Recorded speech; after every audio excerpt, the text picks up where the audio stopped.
You listened to him on the KVJ show for years. Every time he tried to talk sports, he'd get shut down. After years of begging, we finally gave in. Brought to you by Bremen Motor Cars and by Wellington Anti-Aging. It's Kevin's Other Show on 640 The Hurricane.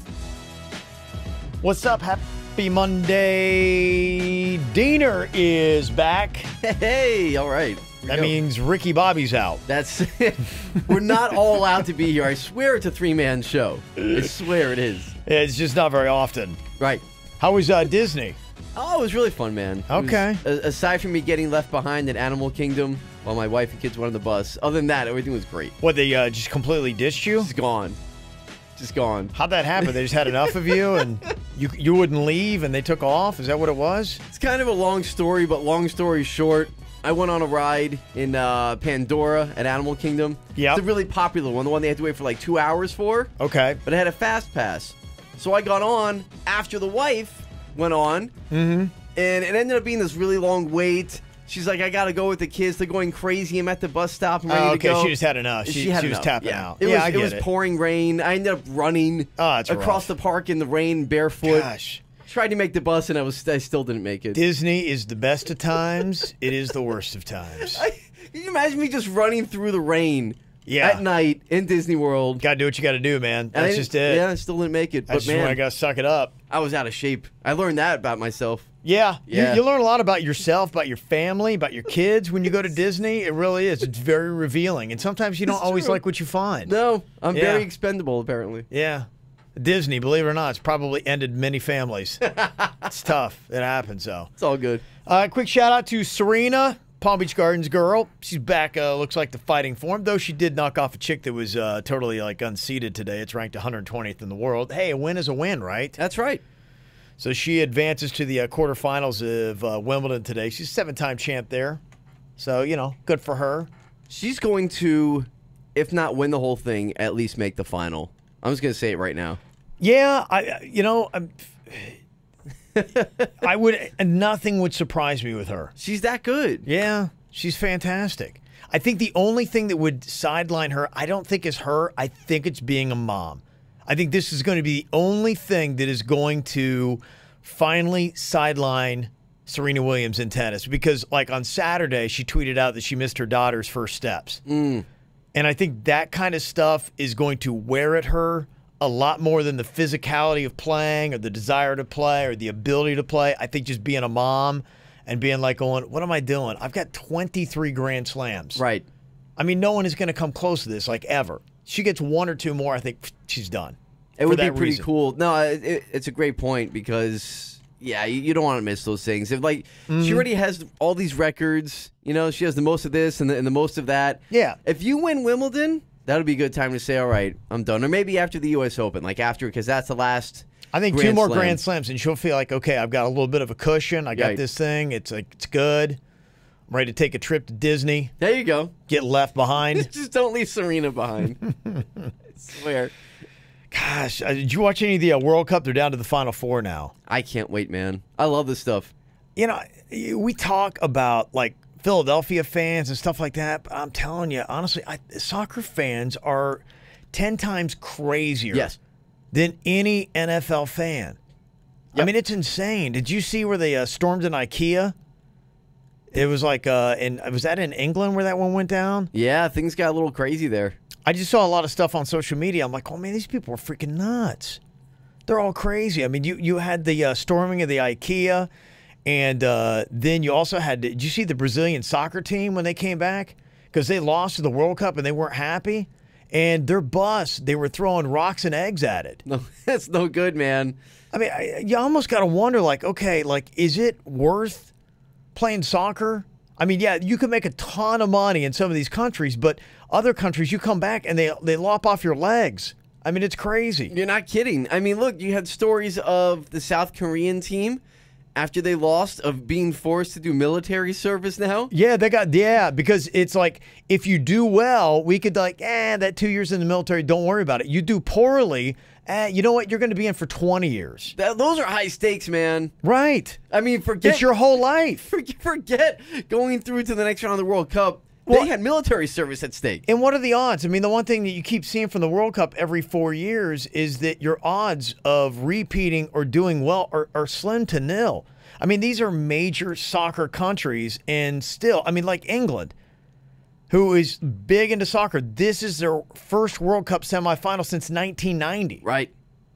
It's almost a lifetime. And that's a major soccer country. I mean, think about it. For guys my age, they were 4 years old. Yeah. The last time, you don't remember, if you're an England soccer fan, you remember seeing them in the semifinals. No, you got a much better chance of losing than you do winning. Right.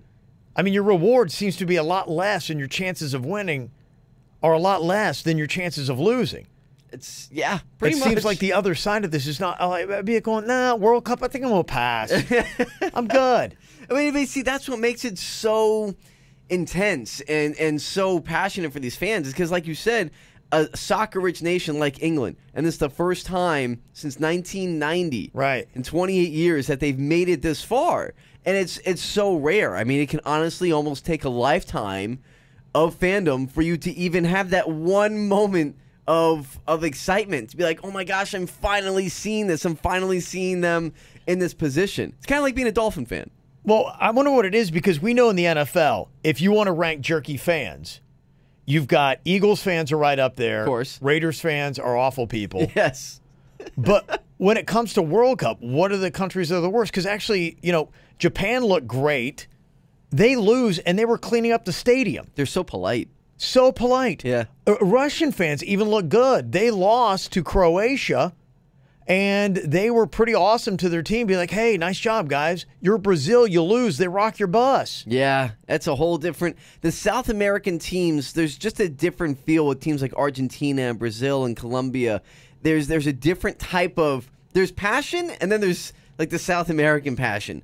Right. It's just different over there. I mean, there's a lot of anger. You are expected. It's not like England where you're like, oh, man, it would be great, you know, if they made it that far. You are expected to do well and to win the World Cup when you're in those countries. Sure. And it's a different type of mindset. I mean, shoot, you had the Colombian guy, Escobar, 30-something years ago. He was killed. He was killed on the street because of an own goal in the World Cup. And they lost the game. Escobar had one of the Colombian players killed? No, there was the two Escobars. It was actually Pablo Escobar is the drug lord, but then there was another guy actually named Escobar as well on the Colombian national team. That's unfortunate. Yeah, exactly. Who had an own goal back, I think it was in the late 80s. And when they came back, they lost because of that. When they came back from the World Cup, someone killed him.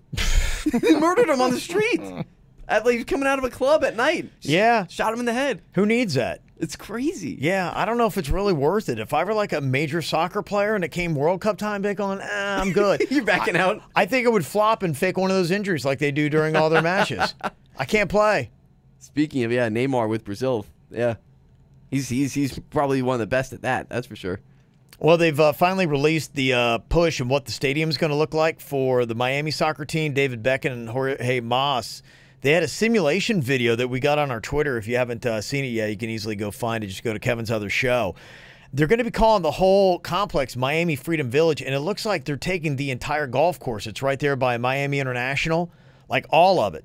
They really, say, that much? Yeah, they're boasting 110 acres of permanent green space, and it doesn't look like any golf courses left from the simulation video. Wow. 23 acres of youth soccer fields, so it's going to be multi-purpose. They're touting a world-class soccer village and technology hub. But this is what I don't understand. They say it's going to be privately funded with no taxpayer dollars, but then they're waiting for a vote in November. So if it's privately funded with no taxpayer dollars, what do you have to vote on? I guess it's still... Is it just turning over use of a public course for private usage? It must be because it's like a city issue. So even though, like you said, it's privately funded, they're not asking for taxpayer dollars. I guess it's still one of those things where, you know, it has to be voted on by the city commission or whatever, and people have to vote on the ballot.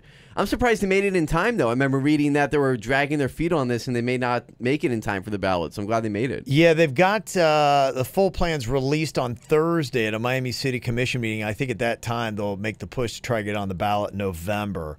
They tout $40 million annual tax revenue, $20 million to the city, and 11,000 jobs created in the next 3 years. So Sounds good to me. Yeah, it sounds pretty positive. I mean, I'm just excited for the soccer in general. Yeah. It's going to be a little far down there, so I may not go too often, but still going to go. It's going to be fun. Well, coming up here, they've announced the lineup for the All-Star game. Who do the Marlins have? Do they have anybody? And they do have one name that almost got snubbed. I'll tell you about it coming up next.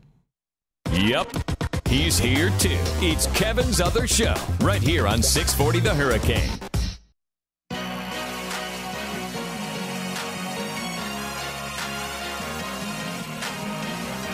Well, they've announced the lineups for the All-Star game. And a lot of the names, obviously, you always expect. But if you're a Marlins fan, you can't hope for much. But you actually got one. Our lone All-Star, JT Realmuto. That was our guy. That's the guy we were touting. Yeah. He almost didn't make it, though. In fact, the MLB players selected Buster Posey over Realmuto to be the backup catcher, and they had to place him on the roster by a commissioner's office vote, the last resort, or he wasn't going to make it at all. It's disrespectful. Well, I mean, it's supposed to be coming from, the players, and I guess the question is this respect? Is this years prior? I mean, an all-star vote is supposed to be a year-to-year kind of thing, right? And so he should get in. Our boss Leo just jumped in here talking a little bit about baseball. But, I mean, looking at Realmuto's numbers, he's got the best batting average of any catcher pretty much in the NL. Home runs, he's at 12. He's batting .317. Now, Contreras is going to be the starter. He's the Cubs catcher. Okay. He's batting .287 with 7 home runs. Posey, who was right up there, is batting .285 with 5 home runs. And Yadier Molina, who got snubbed, is hitting .278 with 13 home runs. So, I mean, Realmuto should have been in there and probably should have been in with better standings, and it shouldn't have taken a commissioner's vote to make sure he made the All-Star game, right? That's what I'm saying. It's disrespecting, I think, because he's, in the Marlins, and the Marlins are not looked at very highly by the baseball world or, quite frankly, South Florida. So when you're talking about starters, though, again, this is a competition of who can stuff the most ballots. That's all this is. It's popularity. What fan base stuffs the most ballots? That's it. Well, when you're dragging in 6,000 fans every night for your home games, how many votes are you going to get? I mean, seriously. So, I mean, you see this kind of stuff all the time happen, and, players that are having career years, they still don't make it. Look at the pitcher for Tampa Bay, Snell. This kid's the ERA leader in the American League. He's got 12 wins, and he got snubbed. And, then they had to go to the player votes. He got snubbed there, too. Now, a great point that Justin Verlander made, which I hate to say that Justin Verlander made a great point because I think he's a D-bag. But, he said, look, the problem for the player votes is that we have to vote early in the season. He goes, it'd be easier, like, say, a week before the All-Star game, if they just let us submit our votes on an iPad or something, here you go. But we're having to write our submissions in so early that none of us would have known that a guy like Snell was going to have the year he's having. Right. So it comes off like the players are snubbing him, too, when we honestly voted before we knew any of this was happening. So it's kind of, So wait, baseball's doing something else wrong? Yeah. what a shocker. Right. What is the point of that, though? I mean, goodness. it's great. Why are they having them vote so early? I don't know. Doesn't make any sense. Just another one of the things that they do that makes no sense. I mean, with technology, they could make that happen. Absolutely. I mean, how many players are you talking about? It's not like you'd have to sit there for weeks and tabulate these numbers. Right. You could do it on a road trip. You're on an airplane. Absolutely. I don't get it, man. There's just so many things, so many, again, we keep talking about this. Baseball is at this moment where they really could make some inroads. They're never going to take over the NFL. That's not what I'm saying. They're never going to take over the NFL in popularity. But man, they could make some inroads. They could make some dents into the NFL. They just won't get out of their own way. Small, obvious tweaks, too. That's the Yes. thing that just amazes me. I mean, you're not talking about, totally reinventing the game. Right. You're talking about a little tweak here and there, and they've made these kind of little tweaks throughout the course of baseball. Right. So why now can they not make any kind of tweaks? I don't get it. And, the funny thing is, too, it's not like the NFL is riding high in popularity right now. This is the time prime. to, it's got their prime. own vulnerability. Yeah, the NFL's got their own vulnerabilities. Right. And they're making some dumb moves, too. Yeah. It seems like, honestly, NBA seems to be the smartest sport right now. Well, I mean, honestly, it seems like the moves the NBA makes. I mean, how many bad moves can you say the NBA is making compared to Major League Baseball and the NFL? Well, put it this way. I was checking out some baseball scores the other day, and I go to ESPN.com, and their top story was NBA Summer League. I'm like, this kind of tells you where things are right now. Yeah, and legitimately, they're getting some headlines out of the Summer League. Yeah. I mean, you talk about free agency still with the NBA, and I mean, honestly, like today, like it's a coin flip. I'm like, what is more exciting, the All-Star lineup or talking about what we have, which is really nothing in NBA free agency? Right. It really has come down to that because, I mean, when you look at the two subjects, to me, it's NBA free agency because you have this, the drama with Kyrie Irving. Did he or did he not want LeBron to come back to Cleveland? All these stories that come out, DeMarcus Cousins to the Warriors. Mm-hmm. Did everybody else really sleep on him? And then you look at, like you said, the All-Star selections, and you think to yourself, well, what is the point really of these selections if guys are being snubbed because the voting is early and because it's essentially ends up being a fan popularity contest? Yeah. And you know what's great is the NBA has learned from the NFL, and they've found a way to create the off-season drama.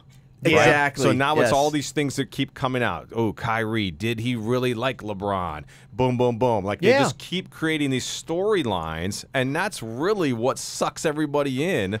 Well, and it seems like it's about marketing, a big part of it, and it's finding these stories and these storylines that you have. I think baseball has them or could have them if you had better marketing and said, "Hey, let's take." You've got some players doing some amazing things. You got the Yankees doing what they're doing. They've got the Red Sox doing what they're doing. You got the Rangers that's doing some exciting stuff.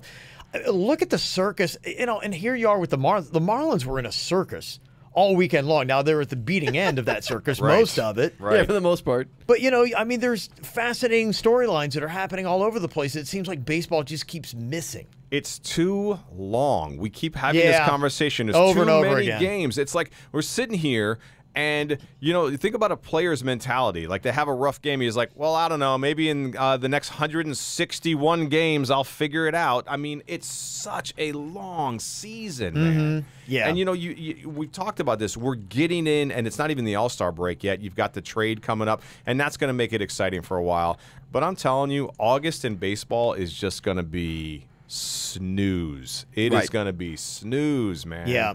And it shouldn't be. It doesn't have to be. No, and it doesn't. And it's not like baseball doesn't have compelling storylines or players. They just don't. They don't expose them. They don't exploit them. I mean, you got guys like Trout and Ohtani and Rizzo and Stanton and Judge and all these guys. Mookie Betts.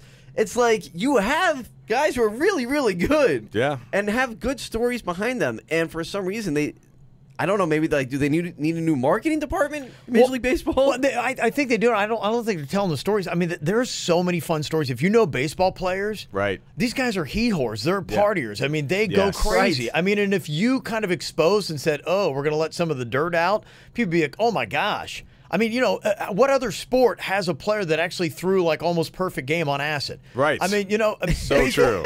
Baseball's got some amazing story. What basketball player says, "Yeah, I played an entire basketball game on acid"? You don't have that story. No. I mean, maybe baseball needs some controversy. I don't know. They do. I mean, look at what makes everything go around today. It's conflict. Yeah.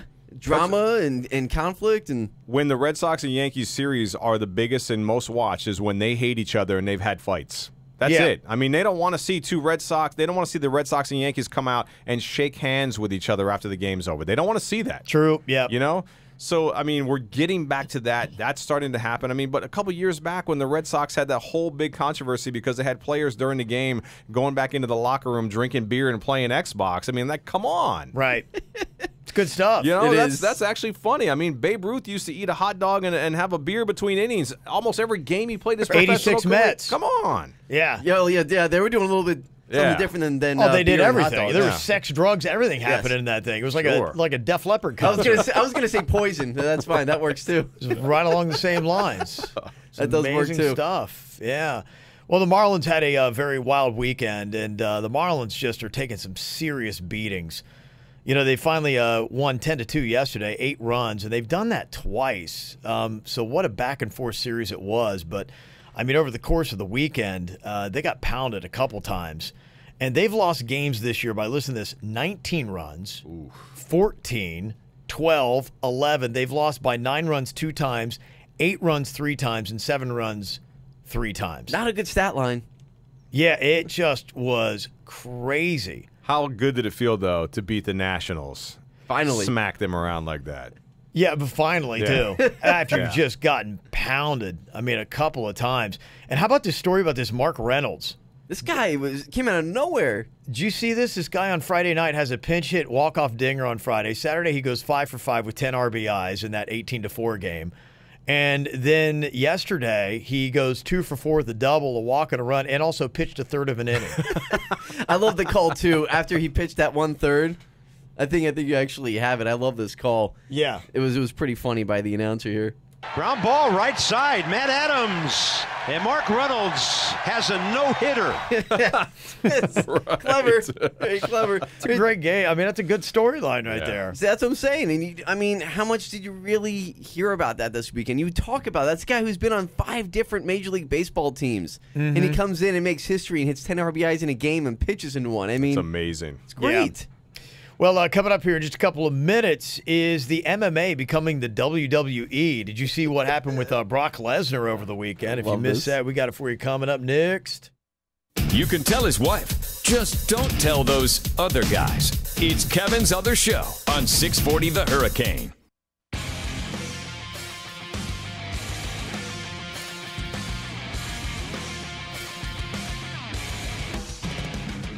Well, it seems like the line is starting to blur a lot more between the WWE scripted wrestling Right. against real ass kicking in the MMA.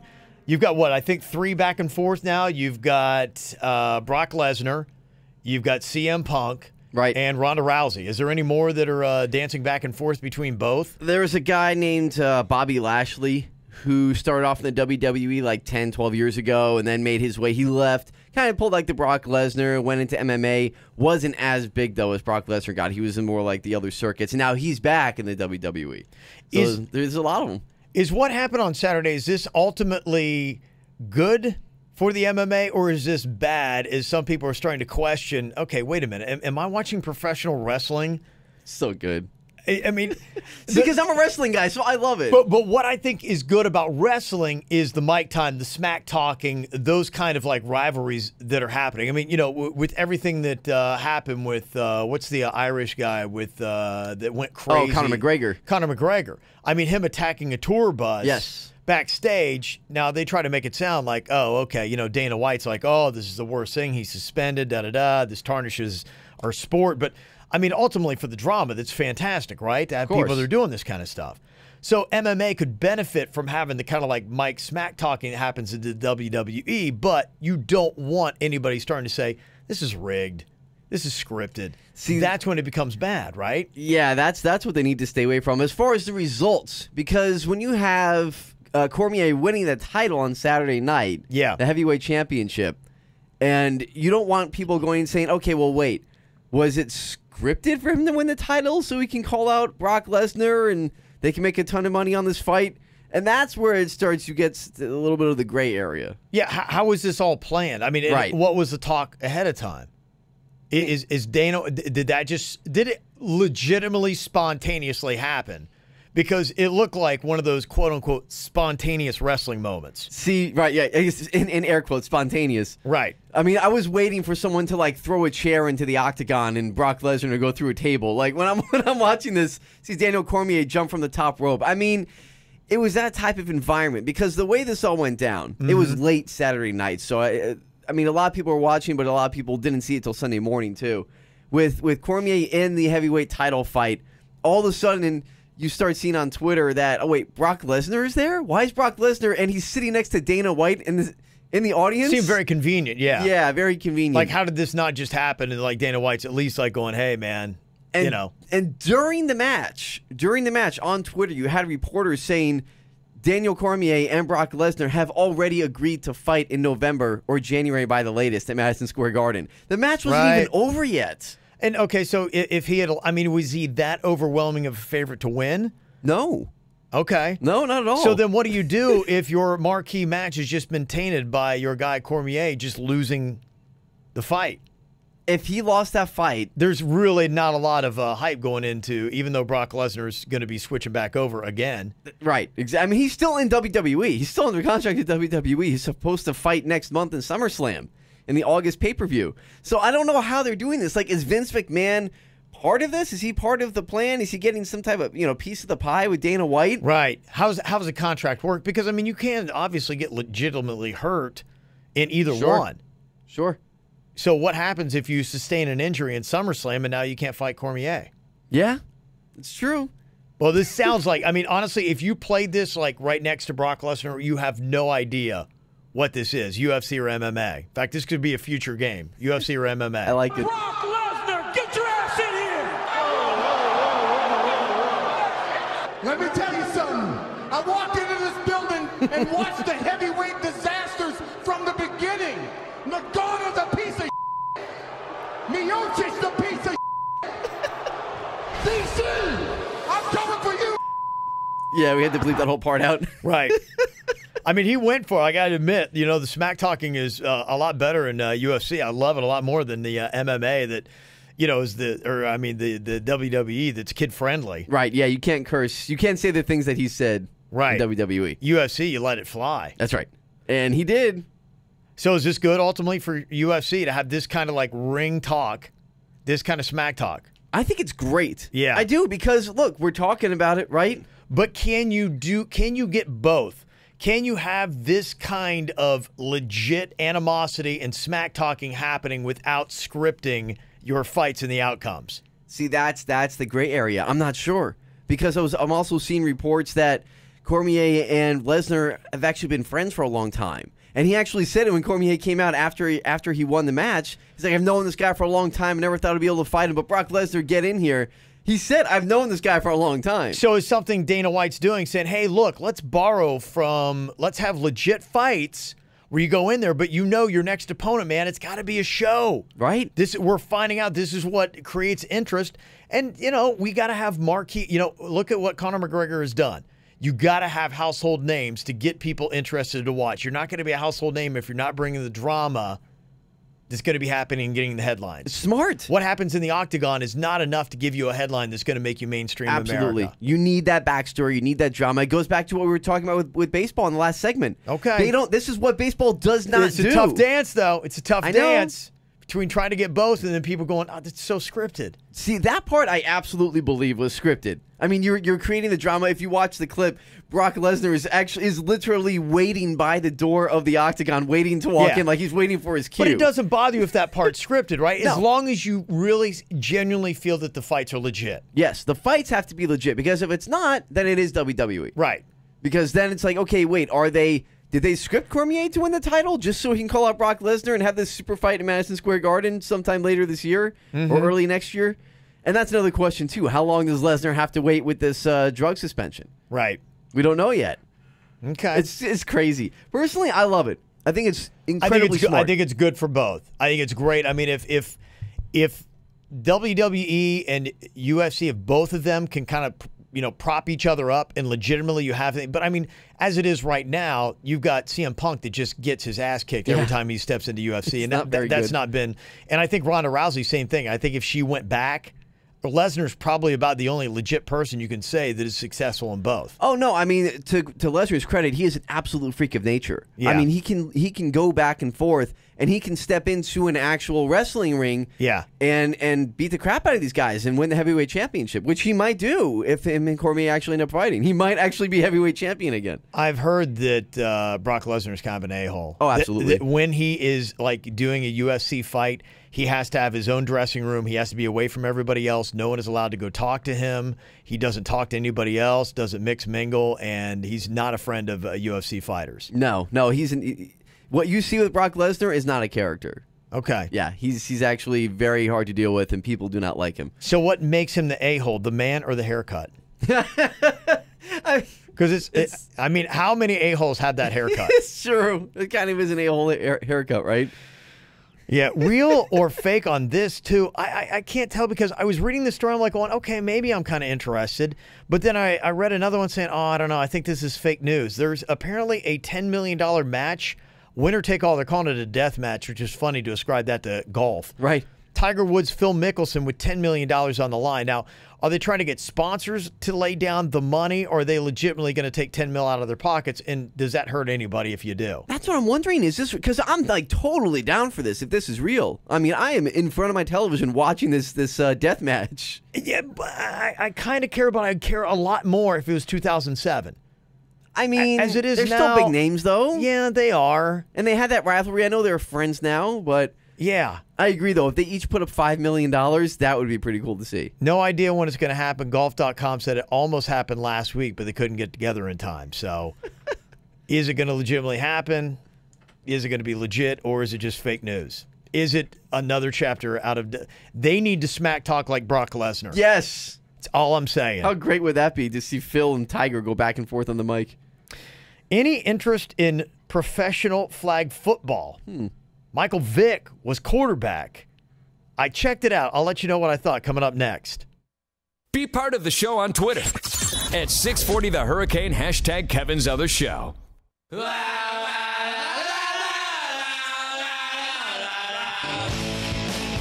don't know why I couldn't really get into it. I thought I was going to like it, and it's the professional flag football they have. I think it was with the NFL Network, I think, had it on over the weekend. Michael Vick was quarterback on one team. His team lost. He didn't do much or anything that spectacular because I don't think the quarterbacks really could run, which kind of took a big part of his game out. Right. So it was just, back there slinging the ball. It was kind of like a 7-on-7 if you've seen that. Was this good? Because you gotta remember, with being on vacation, I'm in Disney, literal Disney World. My focus is away from the outside world. I'm with my wife and my kids. Yeah. And I'm kind of tuned out from everything else that's going on. And then I come back over the weekend and I'm like, what? Flag football on NFL Network with Michael Vick and Seneca Wallace? What am I watching? Right, exactly, yeah. That's kind of what it was. So confused. Well, I think, they're trying out all these sideline things, and there's different kinds of football that we're doing. You've got the flag football. They're trying to find what are we going to do in the offseason because they realize right now is prime time because sports suck in July. Yes. I mean, there's not a lot. I mean, I'm finding out first year in the sports game, you're grabbing at whatever you can get. There's not a lot of headlines and all that stuff. I mean, it's really dominated by baseball or by football in the fall. And then when you get into this time of year where baseball's kind of flat, you're past the NBA Finals, what are you going to talk about? So they're trying to find anything football-wise that's going to take off. I was watching a little bit of the Canadian Football League. I'm like, oh, okay. Oh, man, it's gotten that bad for you? It got that bad for me. So I tried this. I thought I was going to like it more than I did. I didn't love it. I put on a little bit of it, and again, it was really just more out of pure confusion as to what I was seeing. Yeah. I was just so trying to figure out what my eyes were telling me. I got to tell you, I think I was a little bit more into the cornhole tournament I watched on 4th of July than I was into the flag football that happened. Did they have the cornhole tournament again? Were they showing that on 4th Yeah, of they July? did after the hot dog eating. I got to tell you, it was a riveting day of sports. It was. You got the hot dogs, you got the cornhole. Yeah. It's like your own barbecue, but you get to watch it on TV. I was into it, man. Yeah, the flag football, I don't. Well, the only other thing that you got going on really right now in sports is free agency that is happening, and still a little bit of chatter about who's going to be going where and who the Lakers are going to pick up. LeBron James, some headlines with him. This doesn't excite you? I'm intrigued. Yeah, it does. Yeah? I mean, it's arguably right now, we were talking about this earlier on the show with our boss, Leo, that, right now, arguably the NBA is doing a great job of kicking up headlines, stuff that you actually care about. And, I mean, they, to their credit, they took a page out of the NFL's book where they stay relevant all year round. Yeah. They've found a formula to do that, and, I mean, it has a lot to do with LeBron James. So they're able to dig up these stories, and I'm sure they're in cahoots with some reporters that, hey, report on this stuff with Kyrie Irving. Yeah, you got the story that came out that you were talking about earlier about Kyrie Irving. He was talking about a game that had happened when LeBron was still in Miami, and Kyrie is with the Cavs. And after the game, LeBron comes up and says, hey, I think you're doing a great job holding it down there. You never know. I might be back with you one day. And he's kind of like, okay, no, I think we got this. We're good, man. Cleveland is okay. We're going to be all right. Which, I mean, arguably, were they okay? No. No, they were not okay. No. Kyrie Irving was not leading that team to a championship. That team was not coming back from 3-1 down to Golden State in the finals without LeBron James. No. But I think it goes to show you something going on right now because the free agency is a little bit weird because I expected dominoes to fall when LeBron announced he was going to L.A. I thought it was going to be boom, boom, boom, boom, boom. Right, me too. Expected free agency signing after another. Now, they did have a couple dominoes that fell, but they weren't the names you were expecting. Like, you thought immediately, like, Kawhi Leonard's going to jump on, and now it almost appears like, is Kawhi going to go? Right, is he going anywhere at all? Well, it seems like maybe Kyrie doesn't want to play with LeBron, and Kawhi Leonard feels the same way. Which is weird. It is kind of weird. And then there's this article that is out about Tyronn Lue talking to Luke Walton, coach of the Lakers, and saying, look, I just want to let him know when we did talk, because he was asking, hey, what's it like coaching LeBron? I've heard some stories about he takes over. He's hard on coaches. If he doesn't like you, he'll get you kicked out of there. Obviously, Luke Walton's like going, hey, I kind of like to know if this guy's going to be gunning for my job. Sure. Ty Lue said, Bron's not like that. He said they make it seem like he's hard on the coach. He's hard on the organization. He's nothing like that, he says. That's the most important thing I want to convey with him is that LeBron's not like that at all. So if he's not, why do you have these issues where Kyrie and, if you believe the whole story about Kawhi Leonard doesn't want to play with him either, why is it? Is it just because they don't want to be the B player to the alpha LeBron? Yeah, man, it's really strange. You know, some guys don't like, Bosh and Wade. They wanted to have somebody like LeBron to help them get over the hump. But then you have some guys like Kyrie, like, yeah, you know what? Or James Harden, for instance. Yeah. Where they want to be the guys somewhere else. And you keep hearing all these different reports about Kawhi Leonard, and he wants to play with LeBron. He doesn't want to play with LeBron, and it's just strange. I mean, to me, the way I think about it is, why would you not want to play with the best player in the world? I mean, it's just silly. But again, I don't have the type of ego of an NBA player. So these odds that Vegas has confuse me to no end. Now they've got for the next max contract player to join the Lakers, they've got Kawhi Leonard is the best bet. Is the next to sign over Carmelo, Kevin Love, Bradley Beal, Damian Lillard, Chris Bosh is even on that. Right. But then they've got Kawhi Leonard's team at the start of 2018-19 regular season, and they got the 76ers at the best odds. So why is it that he's the first on the Lakers max contract list, but he's first for the 76ers in where he's going to be playing next season? Yeah, that doesn't make any sense. You're right. Because they got him as the third best odd to play for the Lakers. That doesn't make any sense. That's what I thought They should too. match up. Exactly. You would think. If that's going to be the case, if that's what Vegas is laying their money on, they think the Lakers are going to be the next, if they do any more signings, that Kawhi's going to be it, but yet they think he's going to play on the 76ers. At least according to the betting odds. Makes your head spin. Yeah, that's why I don't gamble. Right. Because I don't understand it. Makes no sense to me. If and when I gamble, it's like for a $10 teaser parlay. Like, I can't. I don't have the stomach for it. Yeah. I don't know how people spit. I have people come up to me like, oh, man, I lost $500 in the game last time. I'm like, what? Well, I don't even have that in my bank account. What do you mean you lost $500 on a game? I know. It's unbelievable, isn't it? And they How just do you like, do oh, that? well. I have one, they probably don't have kids. Yeah. Yeah. Everybody I know, they're like dudes that are like middle-aged guys with no kids. I'm like, I get it. then you have some extra money to spend. How weird is it seeing Tony Parker now in a Hornets jersey? That's the most confusing thing to me, I think, that's happened all week. Forget the flag football, anything else, the Vegas odds, Tony Parker in a Hornets jersey is just strange. But he had a little bit of he kind of called out Kawhi Leonard, right? There at the end. Right. And does that maybe increase the odds of Kawhi staying in San Antonio with Tony Parker gone? And was that a move to get Tony Parker out? And was that a condition? Are we seeing the behind-the-scenes wranglings going on with Kawhi saying, here's what you need to do. Got to get rid of Tony Parker. And then, okay, cool, he's gone. Now what? It must have been, right? That's the only thing I can think of is why would you get rid, aside from the fact that he's an aging superstar, and eventually he's going to have to move on as it is, but why would you get rid of one of your corner pieces of your franchise that helped you win all those titles? Oh, wait, that's right. It's because him and Kawhi Leonard hate each other. Right, exactly.